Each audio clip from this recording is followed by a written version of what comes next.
আচ্ছা রাজপুরোহিত মশাই, আমি এসে শুনলাম আপনার পুত্রের নাকি এখনো বিবাহ হয়নি। ঠিকই শুনেছেন। কেন? না মানে তার তো যথেষ্ট বয়স হয়েছে। আসলে কি জানেন, মিহিরের অধ্যয়ন সম্পূর্ণ না হওয়া পর্যন্ত সে ব্রহ্মচর্য পালন করবে। তাই নাকি? আর আমি চাই না যে মিহিরের বিবাহের কারণে তার অধ্যয়নে কোনো রকম বিঘ্ন ঘটুক। তাছাড়া তার উপনয়নও এখনো হয়নি।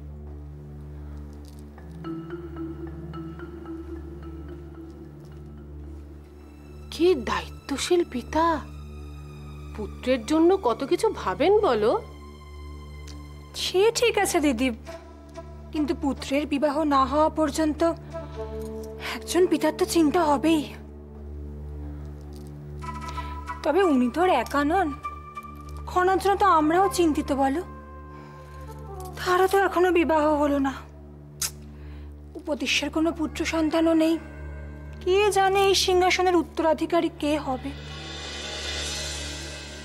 তাই না পুরোহিত মশাই? এই দেখুন না, খনা আর মিহির একে অপরকে কতখানি ভরসা করে। তাই জন্যই তো ওদের এত সুন্দর একটা সম্পর্ক গড়ে উঠেছে। সব সময় তো দেখছি দুজনে মিশছে। আমি তো এসে থেকেই দেখছি আপনার পুত্র রোজ সকালেই প্রাসাদে ঘুরঘুর করছে। তবে কারণটা ও আজকে আমায় বলল। ও নাকি রোজই খনাকে আশ্রমে নিয়ে যাওয়ার জন্য আসে। ভেবে দেখুন, একটা সম্পর্ক কত দূর গেলে তবেই একটা দায়িত্ববোধ জন্মায়। সত্যি এইরকম বন্ধুত্ব সচরাচর দেখা যায় না। বন্ধুত্ব? তাই নাকি?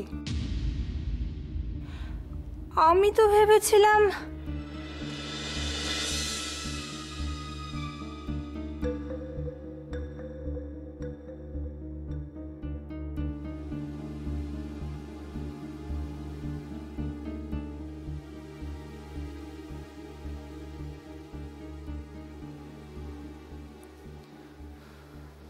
পিতা। বাড়াবাড়ি একটা সীমা আছে মিহির। কি হয়েছে পিতা? ও, তুমি এমন করছো যেন তুমি কিছুই জানো না, কিছুই বুঝতে পারছো না। তোমাকে কে বলেছিল প্রতিদিন রাজকুমারীকে প্রাসাদ থেকে আশ্রমে নিয়ে যেতে? এতদিন পর হঠাৎ এই প্রশ্নটা উঠলো কেন? উঠতো না, কোনোদিনও উঠতো না মিহির, যদি তুমি নিজেকে ঠিক রাখতে। এমন কি করেছি আমি? তোমাকে কে বলেছিল রাজকুমারীর সাথে এতটা ঘনিষ্ঠ বন্ধুত্ব করতে? বন্ধুত্ব করতে হয় না পিতা, বন্ধুত্ব হয়ে যায়। মিহির, তোমার থেকে আমাকে শিখতে হবে।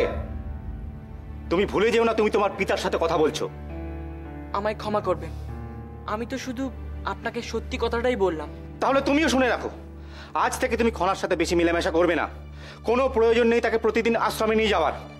কিন্তু পিতা। কি হয়েছে? কি এত চেঁচামেচি কিসের? মা দেখো না, পিতা বলছেন খনার সাথে আর আগের মতো বন্ধুত্ব রাখতে না। কেন?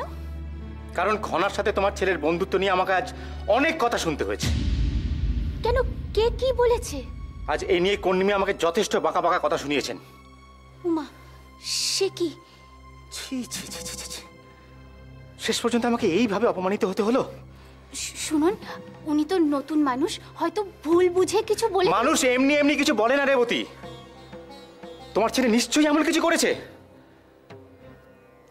আপনিও আমাকে ভুল বুঝছেন। একটাও কথা বলবে না তুমি। তোমার জন্য আমাকে অনেক লাঞ্ছনা সহ্য করতে হয়েছে। আমি শুধু ভাবছি, আজ শুধুমাত্র রাজ পরিবার থেকে কথাটা উঠেছে। কাল যখন সমাজে আর 5 জন বলবে, আমি কি করে মুখ দেখাবো? তাহলে খনার সঙ্গে বন্ধুত্ব রাখাটা কি আমার দোষ হয়েছে? হ্যাঁ হয়েছে, নিশ্চয়ই হয়েছে। রাজকন্যার সঙ্গে রাজপুরোহিতের পুত্রের কোনোদিনও বন্ধুত্ব হতে পারে না। আমরা তো ছোটবেলা থেকেই বন্ধু ছিলাম। কই, তখন তো কেউ কিছু বলেনি, মহারাজও কিছু বলেননি। উনি নিজে আমায় অস্ত্র শিক্ষা দিয়ে খনার সুরক্ষার দায়িত্ব আমায় দিয়েছেন। তুমি কি মনে করো তাতেই কি তুমি যা খুশি তাই করার অধিকার পেয়ে গেছো? আমি যা খুশি তাই করছি না পিতা। আর যদি করেও থাকি, তাহলে আপনার উচিত ছিল আমাকে আগে থেকেই সাবধান করে দেওয়া। কই, আপনি তো সব কিছুই জানতেন। আপনি চোখ থাকতেও কেন অন্ধ হয়েছিলেন? মিহির, কি শুরু করেছেন এসব আপনারা বলুন তো? যদি ভালো চাও তো সামলাও, নয়তো অনেক দেরি হয়ে যাবে।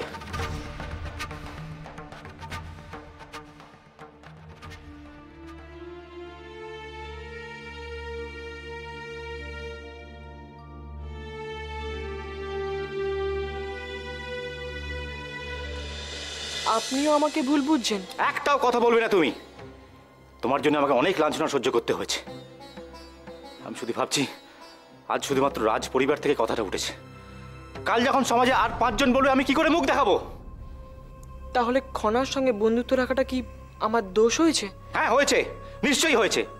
রাজকন্যার সঙ্গে রাজপুরোহিতের পুত্রের কোনোদিনও বন্ধুত্ব হতে পারে না। আমরা তো ছোটবেলা থেকেই বন্ধু ছিলাম। কই, তখন তো কেউ কিছু বলেনি, মহারাজও কিছু বলেননি। উনি নিজে আমায় অস্ত্র শিক্ষা দিয়ে খনার সুরক্ষার দায়িত্ব আমায় দিয়েছেন।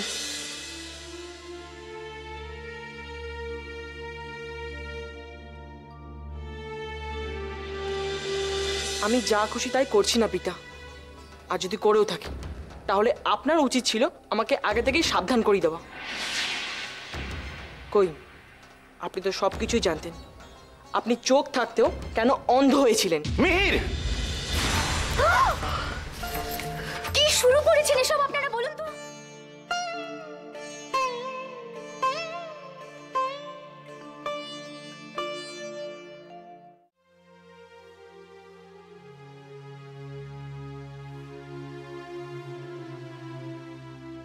খনা,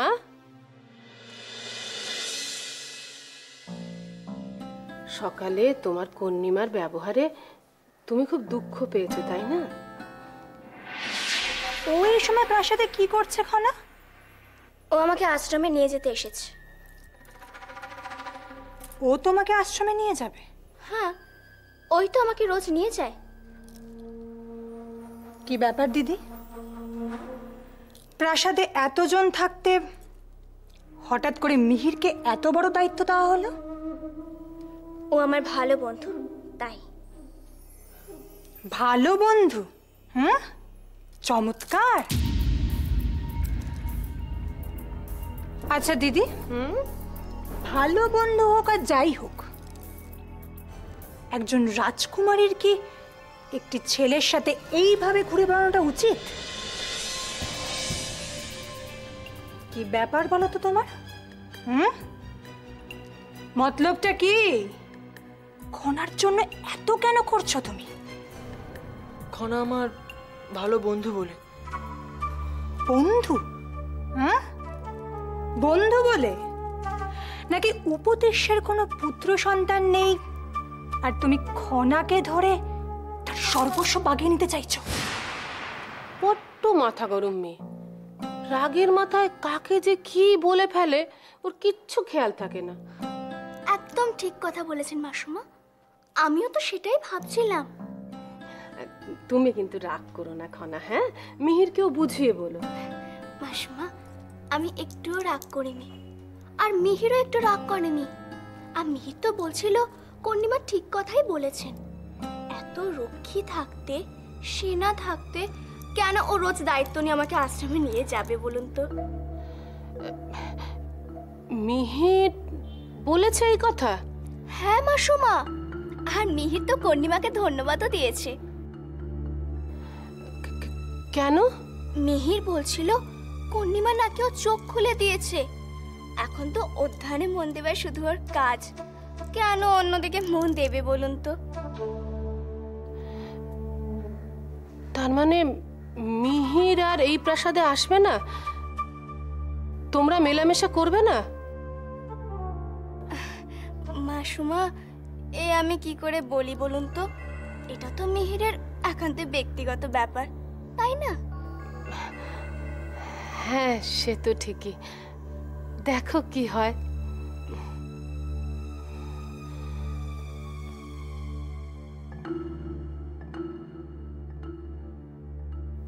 দুঃখ প্রকাশ করে আমার কাছে ভালো সাজার চেষ্টা করছিলেন মাসুম। আমি আপনার ফাঁদে পা দিচ্ছি না মাসুমা, উল্টে আপনাকেই আমি দুশ্চিন্তায় ফেলে দিয়েছি। তার মানে মিহির আর এই প্রাসাদে আসবে না? তোমরা মেলামেশা করবে না? মাসুমা, এ আমি কি করে বলি বলুন তো? এটা তো মিহিরের একান্ত ব্যক্তিগত ব্যাপার, তাই না? হ্যাঁ, সে তো ঠিকই। দেখো কি হয়। খনা,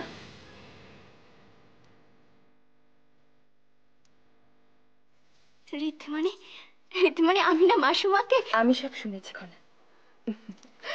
আমি খুব খুশি হয়েছি। আমি তো মাসুমার সামনে মাথা গরম করে ফেলেছিলাম, কিন্তু তুমি কি সুন্দর সব সামলে নিয়েছো। রীতিমণি, আজ আমি নিজেকে সামলে নিয়েছি, কিন্তু আর কতদিন নিজেকে এইভাবে সামলাবো বলো তো? আর কতদিন এই নোংরা রাজনীতি খেলা চলবে? আমি জানি না খনা, তবে একটা কথাই আমাদের মনে রাখতে হবে, আমাদের এই লড়াই চালিয়ে যেতে হবে, কারণ যে লড়াই করে সেই জেতে।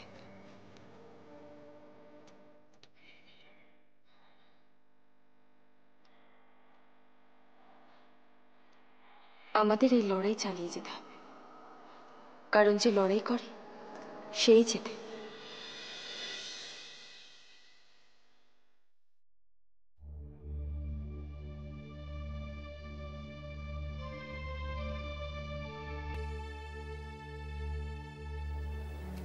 কন্নিমা হঠাৎ খনা মেহেরের সম্পর্ক নিয়ে প্রশ্ন তুললেন কেন? কি উদ্দেশ্যে? তাহলে কি এর পেছনে কোনো গভীর ষড়যন্ত্র আছে?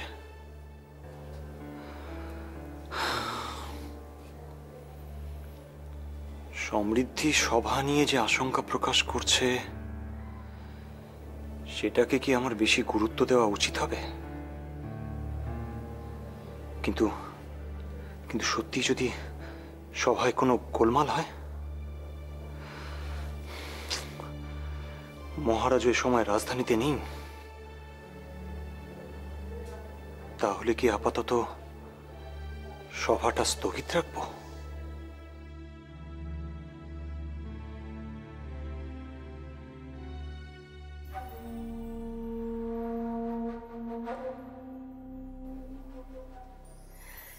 জয়দ্রথ,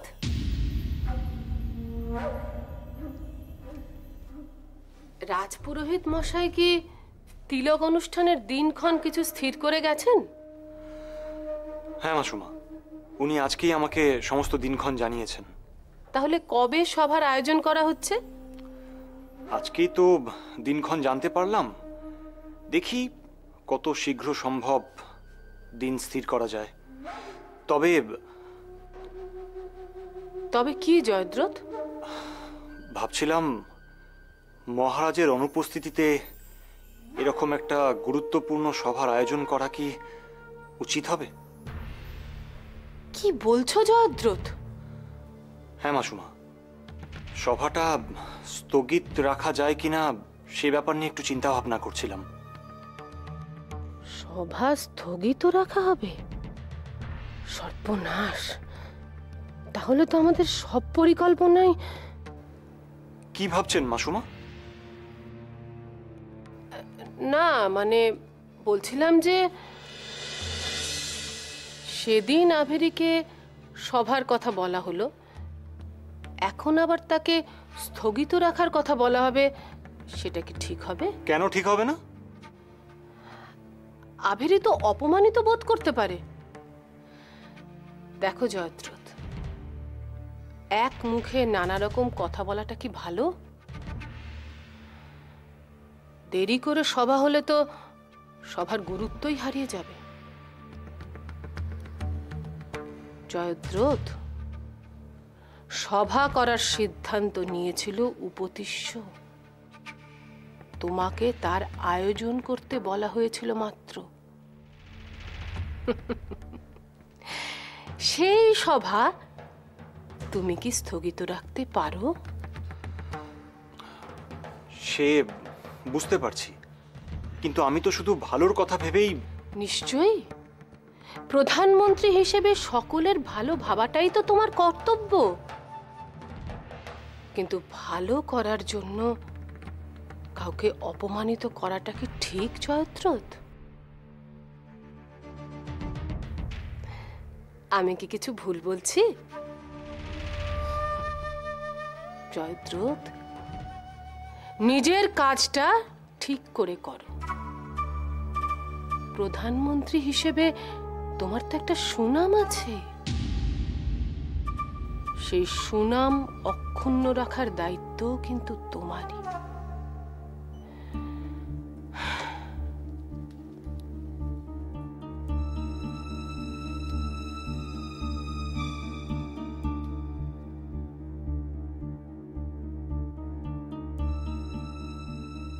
সভা নিয়ে আপনাদের এত আগ্রহ কেন মাসুমা? কেন সভাটা আয়োজন করানোর জন্য এইভাবে উঠে পড়ে লেগেছেন? আচ্ছা ভাই কুমার, তুমি কি কন্নিমার অভ্যর্থনা সভাটা ভুলে গেছো? সেখানে তো অনেক অনেক বাইরের লোক থাকবে। কন্নিমা যদি তাদের সামনে এসব প্রশ্ন তোলে তখন তো অনেক সমস্যার সৃষ্টি হবে। তখন পরিস্থিতি আমাদের হাতের বাইরে চলে যাবে। আচ্ছা সমৃদ্ধি, উনি কি সভায় সেরকম কিছু বলতে পারেন বলে তোমার মনে হয়? বলতেই পারে, কন্নিমাকে আমি একদম বিশ্বাস করি না। তবে কি সমৃদ্ধির আশঙ্কাটাই ঠিক? আপনারা কি সভার জন্য কোনো বিশেষ পরিকল্পনা করে রেখেছেন, নাকি সভার আয়োজন করে কন্নিমাকে সবার সামনে একটা গুরুত্বপূর্ণ স্থান করে দিতে চান?